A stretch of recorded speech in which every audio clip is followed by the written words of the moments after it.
Jail के अंदर के जीवन पर आधारित एक लंबी और विस्तृत कहानी है। जेल की चार दीवारी, सूरज की कहानी। लोहे का भारी भरकम गेट मेरे पीछे एक गगनभेदी आवाज के साथ बंद हो गया। उस आवाज ने जैसे मेरे अंदर की बची खुची उम्मीद को भी कुचल दिया। मैं सूरज, एक 24 साल का लड़का जो कल तक अपने छोटे से ढाबे पर रोटियां सेकता था, आज कैदी नंबर 786 बन चुका था।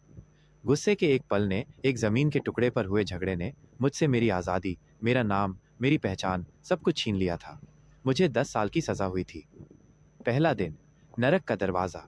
अंदर का माहौल मेरे ख्यालों से भी ज़्यादा भयानक था। हवा में पसीने, फिनाइल और एक अजीब सी निराशा की मिली जुली गंध थी। मुझे फटे पुराने मटमैले रंग के कपड़े दिए गए और मेरे सारे निजी सामान, यहाँ तक कि मेरी माँ की दी हुई एक छोटी सी तस्वीर भी ले ली गई। मुझे एक लंबी सी बैरक में धकेल दिया गया, जहाँ पहले से ही दर्जनों आंखें मुझे घूर रही थीं। वो आंखें किसी शिकारी जैसी थीं, जो अपने नए शिकार को तौल रही हों। मेरी पहली रात जागते हुए गुजरी। फर्श ठंडा और सख्त था। मच्छरों की भिनभिनाहट और दूर किसी सेल से आती सिसकियों की आवाज़ें रात के सन्नाटे को और भी डरावना बना रही थी। मुझे अपनी माँ का चेहरा याद आ रहा था, मेरे छोटे भाई का चेहरा, और मेरे हाथों हुआ वो अपराध जिसने एक परिवार को उजाड़ दिया था। आंसू और पछतावा, बस यही मेरे साथी थे। नियम और दिनचर्या, एक अंतहीन सिलसिला। जेल का जीवन एक मशीन की तरह चलता है, जिसका हर पुर्जा नियमों से बंधा होता है। सुबह 5 बजे एक कर्कश घंटी बजती, जो किसी अलार्म से ज्यादा किसी सजा जैसी लगती थी। उठते ही गिनती होती। हर कैदी को लाइन में खड़े होकर अपनी मौजूदगी दर्ज करानी होती। गिनती के वक्त जरा सी भी ऊंच नीच हुई तो गार्डों के डंडे पीठ पर बरसते देर नहीं लगती थी। नाश्ते में मिलती थी एक पतली, पानी जैसी दाल और 2 सूखी रोटियां, जिनमें स्वाद ढूंढना पत्थर में भगवान ढूंढने जैसा था। इसके बाद काम का समय शुरू होता। किसी को पत्थर तोड़ने का काम मिलता, किसी को बागवानी का, तो किसी को जेल की फैक्ट्री में दरी बनाने का। काम न करना कोई विकल्प नहीं था। ये थका देने वाला, उबाऊ और आत्मा को मार देने वाला काम था, लेकिन ये समय काटने का एकमात्र जरिया भी था। दोपहर में फिर वही दाल रोटी और शाम को भी लगभग वैसा ही खाना। सूरज ढलते ही हमें वापस हमारी बैरकों में ठूंस दिया जाता। रातें सबसे मुश्किल होती थी। दिन का शोर और काम की थकान खत्म हो जाती और दिमाग में यादों और पछतावे का तूफान उमड़ने लगता। इंसान और जानवर, जेल के अंदर का समाज।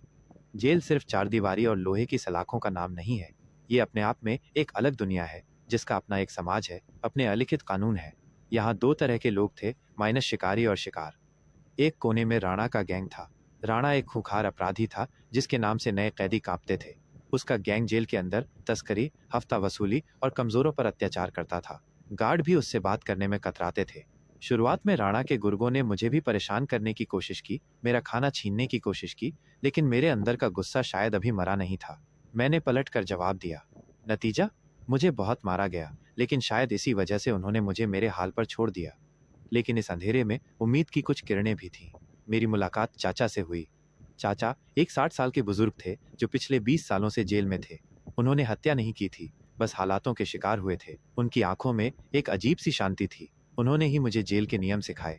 उन्होंने समझाया, सूरज, यहाँ जिंदा रहना है तो 3 चीजें सीख ले। नजरें नीची रखना, जुबान बंद रखना और उम्मीद जिंदा रखना। चाचा ने मुझे जेल की लाइब्रेरी के बारे में बताया। शुरुआत में मेरा मन नहीं लगा, लेकिन धीरे धीरे किताबें मेरी दोस्त बन गई। उन पन्नों में मैं अपनी कोठरी से बाहर निकलकर हजारों दुनियाओं की सैर कराता। मैंने पढ़ना लिखना सीखा और धीरे धीरे दूसरे अनपढ़ कैदियों को भी सिखाने लगा। इसी काम ने मुझे जीने का एक नया मकसद दिया। त्योहार और मुलाकातें, खुशी के कुछ पल। जेल में समय का एहसास खत्म हो जाता है। दिन, हफ्ते, महीने, साल, सब एक जैसे लगते हैं। बस त्योहारों के दिन माहौल थोड़ा बदलता था। दिवाली पर जेल में कुछ दिए जलते थे, ईद पर थोड़ी अच्छी खीर मिल जाती थी, लेकिन ये खुशियां अधूरी होती थीं। ये दिन परिवार की याद और भी ज्यादा दिलाते थे। महीने में एक बार मुलाकात का दिन आता। ये दिन किसी त्योहार से कम नहीं होता था। शीशे की एक मोटी दीवार के आर पार फोन के जरिए अपने परिवार वालों से बात करने के लिए सिर्फ 15 मिनट मिलते थे। अपनी माँ को शीशे के पार रोते हुए देखना मेरे लिए सबसे बड़ी सजा थी। मैं उनसे कहता था कि मैं ठीक हूँ, लेकिन वो एक माँ थी, वो मेरी आंखों का दर्द पढ़ लेती थी। वो 15 मिनट मुझे महीनों तक जीने का हौसला देते थे। समय का मरहम और बदलाव। साल बीतते गए, मेरे बाल लंबे हो गए थे, चेहरे पर उम्र से पहले ही लकीरें उभर आई थीं। जेल की दाल रोटी खाकर शरीर दुबला हो गया था, लेकिन जेल की मुश्किलों ने मेरे मन को पत्थर जैसा मजबूत बना दिया था। अब मैं वो 24 साल का गुस्सैल लड़का नहीं था। मैंने धैर्य रखना सीख लिया था, माफ करना सीख लिया था, और सबसे बढ़कर आज़ादी की कीमत जान गया था। मैंने देखा कि कैसे नौजवान लड़के छोटी छोटी गलतियों की वजह से अंदर आते हैं और यहाँ की दुनिया उन्हें और बड़ा अपराधी बना देती है। मैंने कुछ को समझाने की कोशिश की, उन्हें पढ़ने के लिए प्रेरित किया। आज़ादी का दिन, एक नया सवेरा। 10 साल, 3650 दिन। मेरी सज़ा का आखिरी दिन आ ही गया। मुझे यकीन नहीं हो रहा था। रात भर मैं सो नहीं पाया। सुबह जब जेलर ने मेरा नाम पुकारा और कहा, सूरज, तुम्हारी रिहाई का वक्त हो गया है, तो मेरे पैर कांप गए। मैंने अपने पुराने कैदी वाले कपड़े उतारे और वो कपड़े पहने जो मेरे परिवार वाले लाए थे। मैंने चाचा के पैर छुए। उनकी आंखों में आंसू थे। उन्होंने मेरे सिर पर हाथ रखकर कहा, बाहर जाकर नई जिंदगी शुरू करना, पीछे मुड़कर मत देखना।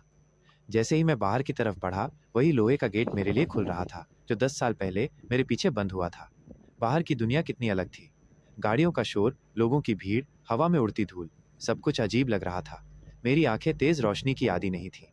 गेट के बाहर मैंने अपने बूढ़े माँ बाप और अब जवान हो चुके भाई को देखा। हम सब रो रहे थे, लेकिन ये खुशी के आंसू थे। जेल की दुनिया पीछे छूट गई थी, लेकिन उसकी परछाई शायद जिंदगी भर मेरे साथ रहेगी। उसने मुझसे मेरे 10 साल छीन लिए, लेकिन मुझे जिंदगी का वो सबक सिखाया जो मैं शायद बाहर रहकर कभी नहीं सीख पाता। आज़ादी की हवा में एक अलग ही खुशबू थी, और उस दिन मैंने जिंदगी की सबसे गहरी सांस ली। जेल आपको तोड़ती नहीं, तो आपको कुछ ऐसा बना देती है जिसे दुनिया शायद ही समझ पाए।